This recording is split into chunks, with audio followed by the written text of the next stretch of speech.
vous avez pas bien le choix, parce que vous êtes là. Vient le moment de sortir du nid familial. Puis pour moi, c'est maintenant.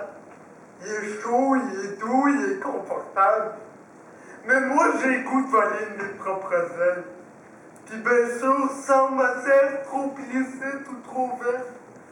Sans pour m'aider à le faire, même si on est dans un cégep de poteux.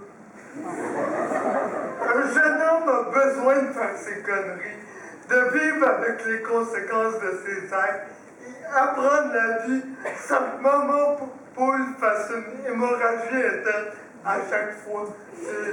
Ça va faire les hémorragies.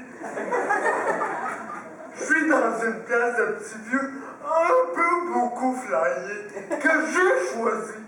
Autrement dit, un CHSLD. Un centre pour hystériques légèrement beaucoup disconfus.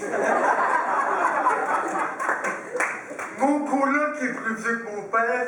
Je suis à la veille de devenir accro au paparman et au bingo. Et j'en suis fier! J'aime ça, bingo!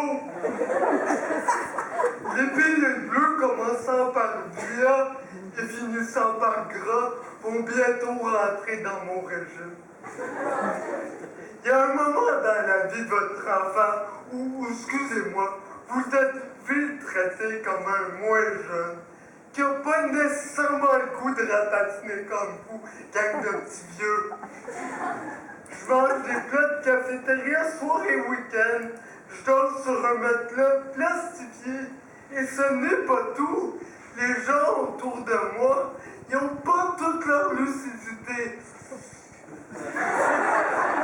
C'est jour et la nuit comparé à la maison où j'ai grandi, mais je me sens chez moi au milieu de tous ces handicapés.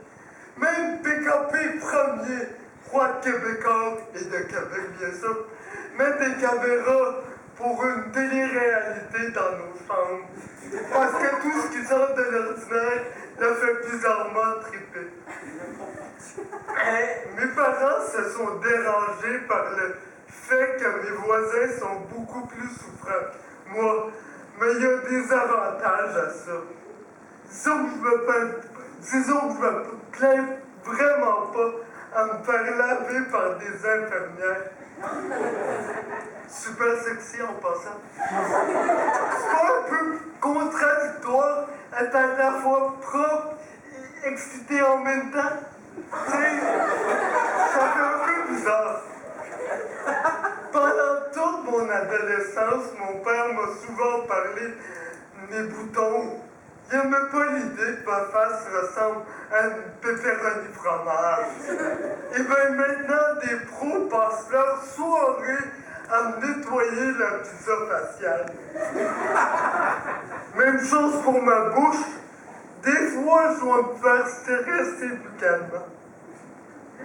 Pas mal buccalement. D'accord, je ne dis pas, la rue voisine comporte un résumé de toutes les inquiétudes rassemblées ensemble, mais ça met des vagues dans ma vie. Des fois des tsunamis, mais ça c'est un détail, pas besoin de la raconter à toute la planète.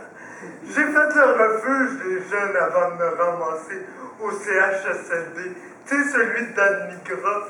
J'ai appris comment cela fonctionnait, le drogue, la sexe, la violence. On pourrait comparer ces gens-là à des fonctionnaires qui ont juste pas un salaire garanti par nos impôts. On a besoin de ces gens-là. Ils s'occupent de ce que tout le monde fait une fois de temps en temps, mais que personne s'amuse à dévoiler. Parce que disons-le qu'il y en a pas mal qui s'amusent à voler de leurs petites ailes dans leur sous-sol, plus qu'on pourrait le penser. Mes parents m'ont souvent trouvé asocial, seul dans mon coin toute mon adolescence. Mes nouveaux amis ne sont pas les plus amicaux et ont des sachets blanchâtres et pas trop sucrés. Au lieu d'avoir des bonbons, mais qu'est-ce que ça change? C'est le fun! Et ma mère s'inquiétait pour la santé de mon cuir chevelu, qui commençait à avoir un petit rhume et et des pellicules.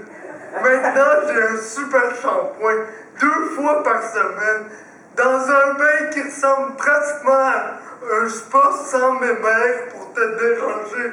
Vive les établissements gouvernementaux! Je suis rendu comme un gars VIP. On me soigne, on me reconnaît, on prend mes notes. Pas juste, pas 2, pas 3. Ben oui, 3. 3 secrétaires sexy. Si plate, les 2 autres étaient occupés. La seule chose qui manque à mon bonheur, c'est une copine bipolaire sexuellement. Genre jalouse, mais pas trop. Une copine, méchant contrat, je suis vraiment pas un cadeau. On m'a toujours dit qu'une femme ne voudrait pas faire d'enfant avec moi à cause de mes limites. Une fille aurait assez d'un seul bébé.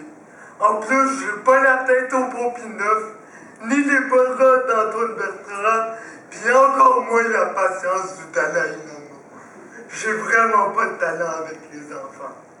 Maintenant, je suis très clair avec les prostituées en demandant « As-tu fait ton cardio de la journée, sinon je te paye pas. » Du côté des vendeurs de drogue, quand ils me voient, ils me disent « Me semble que tu as assez pris pour la journée, Alexandre. » Devrais-je devenir comme eux? Le cégep est pratiquement en train de m'enterrer avec des notes qui donnent envie de rester enterré. C'est bien simple. M'en partir pour Haïti ou pour la Syrie pour être au même niveau que ceux qui m'entourent. Dans le grosse map. Pardon? Là, je suis dans le map. Excusez-moi, il faut que je revienne de Syrie. C'est qu'il y en a qui adulent ma place dans la société. Mais ils sont mieux de ne pas vouloir faire un retour si on fait un échange. Tu sais, tu le prends, mais tu le calmes. Dans le fond, j'ai un gros problème. J'arrive tout simplement pas à mettre mes parents à la porte de ma vie tout en les laissant venir me visiter de temps en temps. Non, je suis pas capable. C'est tout le temps, comment papa va penser ça? Comment maman va corriger cela? La solution serait peut-être de les voir comme des adultes compétents et non seulement comme des parents embarrassants.